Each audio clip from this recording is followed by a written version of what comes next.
ikindi mu mwuka bisobanura ko ubundi rurafungura. Nuvuga ngo iyo umwuka w'Imana aguhishura ufite urufunguzo, nuvuga ngo ugiye kugira ibintu bine bikomeye. Ikintu cya mbere ni focus, intumbero yawe. Kabiri, nta gikorwa kizahomba. Gatatu, nta gukererwa muri ibyo bintu. Kane, intsinzi z'abayivugira. Ibintu byose ndumva biba biri ku murongo hano. No mu mwuka rero bisobanura ko your ability ufite mbegane ubushobozi, ufite ubushobozi mu kurangiza ibibazo bikuriho. Ubumwe bw'Abera Ministries, amavuta akandagira amateka, ubuzima bugahinduka. Mwiyerekwa ry'umushumba Reverend Ntambabazi Jean Baptiste ubwo yasengaga Imana, yamuhishuriye abantu benshi batsikamiwe n'amateka mabi.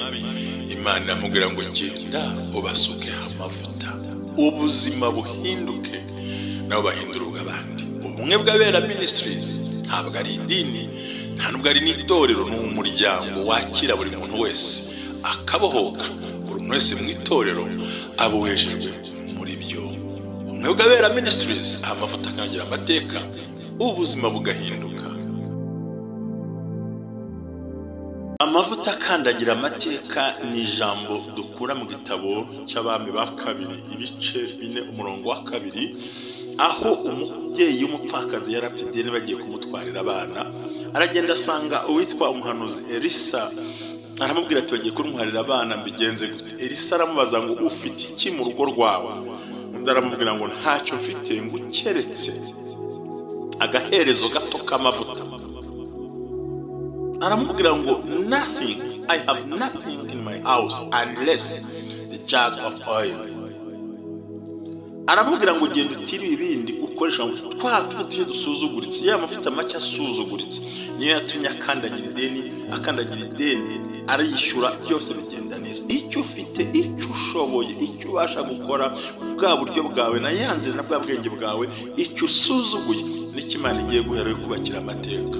Naho rero havuye ubusobanuro amavuta akandagira amateka. Ubwiza bwawe, ukusa, ukureshya, icyo ushoboye, icyo ukora, uko ubigenza, aho uvuka, aho ukomoka, ibyo wita bisuzuguye iby'Imana igiye kuzakoresha kugira ngo ubashe kugera ku ntego yawe. Amen.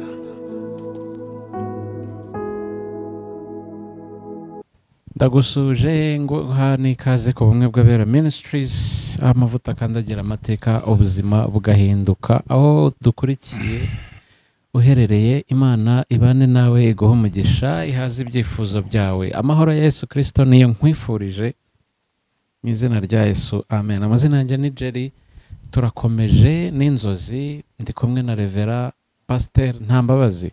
Uyu munsi turashaka kwibaza ibisobanuro, aradusobanurira ubusobanuro bwo kurota imfunguzo.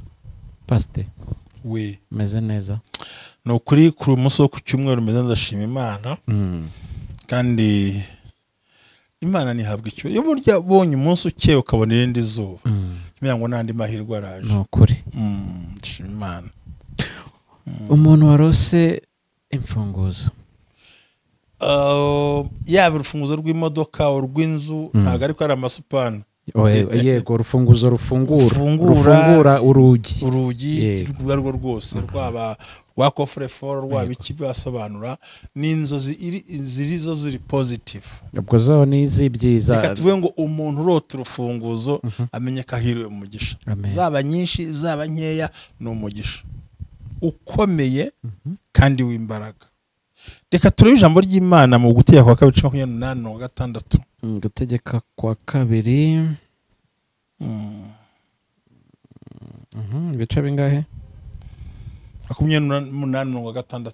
28:6 haragira hati uzagira umugisha mu majya no mu mazi. Amen. Uzagira umugisha mu majya no mu mazi. Yego. 7 oya 7 yihorera. Okay. Ngayo nguko uzagira umugisha mu majya no mu mazi. Uvuga ngo aho ugenda no umugisha, naho garuka no umugisha. Ko warose urufunguzo. Yego. Reka turebe Yesaya. 22. Yesaya 22 22 haragize ngo urufunguzo rw'inzu ya Dawidi nzarushyira ku rutugu rwe, Amen. niwe uzakingura ntihagire ukinga, kandi niwe uzakinga ntihagire ukingura. Amen. Amen. Urumva urufunguzo rwa Dawidi nzashyira ku bitugu bye. Soro kurota ubona ifunguzo ni feelings, ni bisobanura ko ari inzozi no gufeelinga of access, feelings of access, kwiyumvamo intsinzi kuzuyemo ikurimo kandi asi kugira ku kintu. Ikindi cya kabiri control, kubasha kugenzura ibintu cyangwa se freedom to do something, ubwisanzure bwo kuba wakora ikintu runaka. Hallelujah. Amen. Umva n'inzozi ziryoshye cyane n'ukuri kumva wakora ikintu. Nyine tumaze kubona ko urebye Deuteronomy cyangwa urebye Guteka 2:26 hatwe ngo uzagira umugisha mu majya no mu maza. 22 muri Yesaya ati nzashyira urufunguzo rwa Dawidi ku bitugu n'uzakingura ibintu byose. So rero iyo urota ubona urufunguzo cyangwa ifunguzo bisobanura yuko ugomba gutangira kwimvamo ko ugiye gutsinda, kindi kugenzura ibintu byose no kuba wagira amahitamo yo gukora cyangwa ubwisanzure gukora icyo ushaka cyose. Ngira ngo wabyumvise neza. Nabyumvise cyane. Nuvuga ngo inzozi zo kurota ifunguzo ni ikimenyetso cy'uko ubonye igisubizo cy'ibibazo wari ufite. Ni ikimenyetso cyo kubonye ibisubizo ku kibazo wasengeraga. Nk'urugero, niba urota hari umuntu uguha imfunguzo, yego, ya imfunguzo mu ntoki zawe shobora kuba ari umwe cyangwa ari nyinshi, biroroshye bisobanura yuko Imana iri kumwe nawe no gusubiza amasengesho yawe yose wari ufite. Yego. Nifuje kurota urufunguzo nanjye. Nkubwira ngo ni ikimenyetso cyerekana yuko Imana irimo isubiza amasengesho yawe. Wow. Nifuje kurota imfunguzo pe. Numva ari inzozi nziza. Kandi ikindi bisobanura yuko urimo komanga cyangwa urimo wegera presence of favor.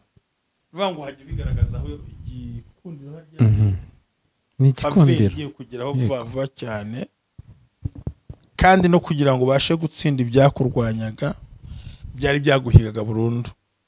Yego. Byabitagutinze uko bigiye kubitsinda.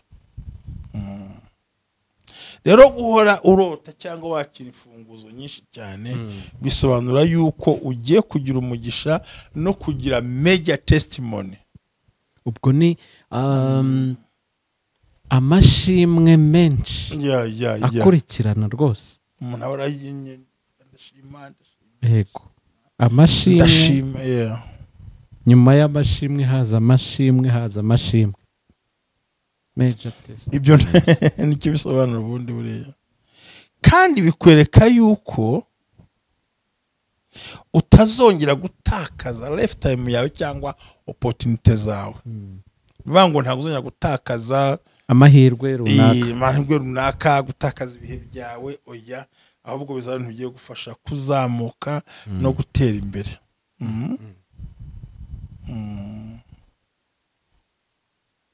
Umva biba biryoshye. Umva biba biryoshye. Izo nzozi ziraryoshye. Ni ukuri. Arega ntiwakwinjira mu nzu udakinguye. Oya. Kandi no gukinga. Bango rero uburyo na opportunity zo zigaragara nyinshi cyane kandi ushobora ikindi kintu. Kandi ikindi bigaragaza neza yuko bwa burwayi rufite bushobora kuba bugiye kuvaho, ibibazo by'amafaranga bigiye kuvaho wari ufite, kandi n'ibindi bintu byaguhuzaga byo gutsindwa no gutakaza ibintu byose bigasobanura ko Imana igutabaye utongera kuzatakaza ikintu cyose. Uzakora uhirwe, uzakora ikikwemere ko wari ufite imfunguzo nyinshi cyangwa nkeya. Numva ari sawa cyane. Bihindura ubuzima bwawe cyane. so no kubona imfunguzo mu nzozi byongera gusobanura yuko hariho nabyita ngo kibanange mu Gifaransa cy'Icyongereza ni nko kongera kubakwa n'imbaraga z'Imana, kongera gusanwa n'Imana nkuko bigaragara ngo muri maganya ngo utwigarurire Mana wongere zose tugarutse. Yego, twavuga ngo icyo gihe usa nkaho wongeye kuba muzima, kubakwa ariko biturutse ku mbaraga z'Imana. Ni inzozi ziza rero cyane, kandi uko ibihe bigenda bitambuka uko ugenda ubona neza cyane bivuze ko ari icyubahiro, iterambere, ubuzima buhindutse, ndetse no kuba ufite ijambo imbere y'abantu kuko wari ufite urufunguzo. Yego, urufunguzo ruba ruri mu butware bwo gufungura ahantu ukinjira.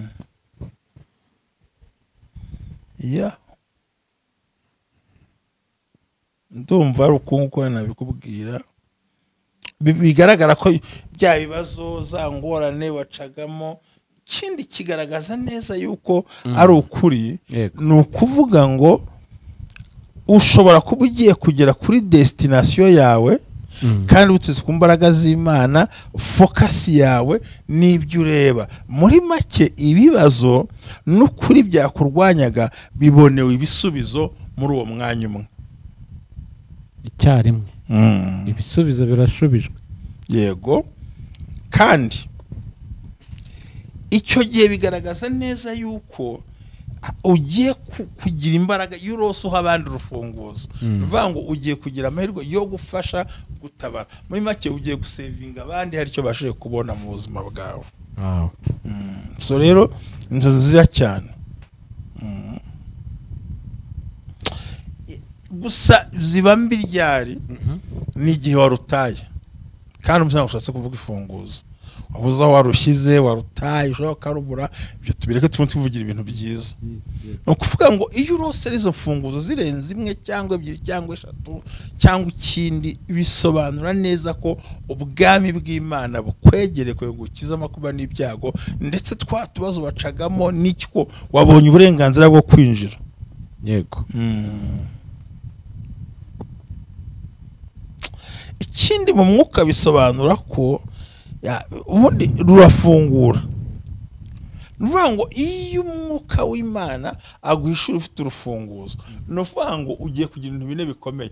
Ikintu cya mbere ni focus, intumbero yawe. Kabiri, nta gikorwa kizahomba. Gatatu, nta gukererwa muri ibyo bintu. Kane, intsinzi zaba yivugira. Ibintu byose ndumva biba biri ku murongo hano. No mu mwuka rero bisobanura ko your ability, ufite mbegane ubushobozi, ufite ubushobozi mu kurangiza ibibazo bikuriho.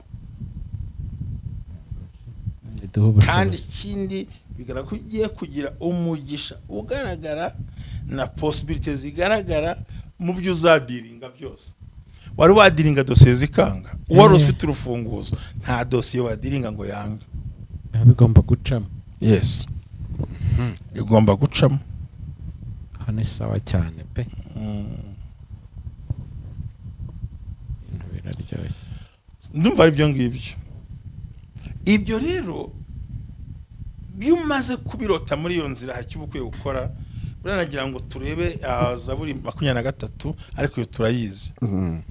Uwiteka yanjyamisha mu cyanya cy'ubwatsi bubisi. Yego, yego, numva iyo ngiyo 27 twayibonye ngo 27 Zaburi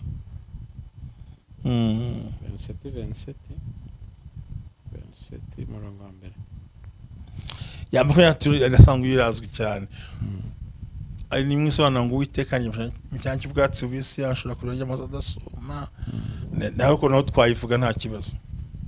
27 se? Oya, 23. 23.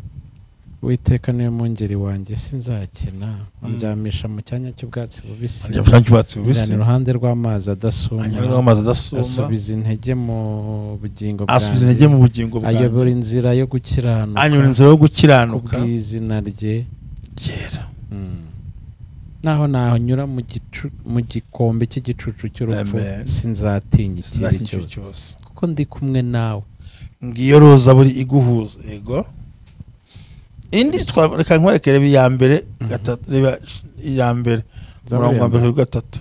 Zaburi ya mbere Zaburi ya mbere gatatu. Uwo azahwana n'igiti cyatewe hafi y'umugezi, cyera imbuto zacyo igihe cyacyo, ibibabi byacyo ntibyuma. Cyazakora cyose kizamubera cyiza. uwo soro kurota ifunguzo kikubera cyiza. Reka turebe ijambo ry'Imana mu butumwa bwiza bwa Yesu Kristo, Yohana 15 umurongo wa mbere kugera ku murongo wa 5.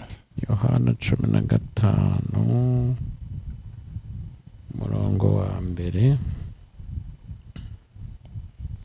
Yego ndi umuzabibu w'ukuri, nje muzabibu w'ukuri, kandi data ni nyirawo, uwuhingira. Reba umurongo wa 5 nta kibazo. 5 ni nje muzabibu, namwe muri amashami. Uguma muri nje nanjye nkaguma muri we, uwo ni we wera imbuto nyinshi, kuko ari ntacyo mubasha gukora mutamfite. Urumva ahangaza yatubwiye mu ngo uba icyo azakora kizaba cyiza. Nuvuga ngo kurota imfunguzo ikintu cyose kikubera cyiza. Reka turebe Matayo 16 umurongo wa 19. Matayo 16 umurongo wa 19. 16 umurongo wa 19 haragira hati, nzaguha imfunguzo z'ubwami bwo mu ijuru. Nzaguha imfunguzo zo mu bwami bwo mu ijuru. Kandi icyo uzahambira ku isi, kizaba gihambiriwe no mu ijuru. Nicyo uzahambura mu isi kizaba gihambuwe no mu ijuru. So urumva ha rero ni ifunguzo no kugira ngo tubyumve nabyo. Abantu bantega amatwi, inzozi mbi nazo urazisengera kugira ngo zikurwe, ariko ni nziza urazisengera kugira ngo sibeho. Ntibigutungure ko hano hantu ku muhanga yakora amasisho y'imisi 3 kugira ngo wamugishuzeho ikintu cya kugira ability access yose, ibintu byose bifuza bikakugendekera neza, ugasenga imisi 3 y'amasengesho yawe wiyiriza ubusa, ariko hangaha ukayasenga mu buryo butandukanye n'ubwa mbere. Bitandukanye igice cy'umunsi ninjoro cyangwa mu gitondo, kidepende n'umwanya wabona. Usanga ngo Mana bisohoze, binkorere. So Imana ibaho umugisha. Inzozi nziza rero kurota ubona ifunguzo, ariko zikaba mbi kurota wazitakaje. Ngo ntago tuhavuga, ntago tuzahavuga ubutaha. Cyangwa baguha imfunguzo, cyangwa uzihabwa wowe, cyangwa uzeza abandi uzakira, shobora kuba ari nyinshi, ariko icy'ingenzi nuko ari uburyo inzozi nziza z'umugisha ukwiriye kurota ukanezerwa. Murakoze cyane.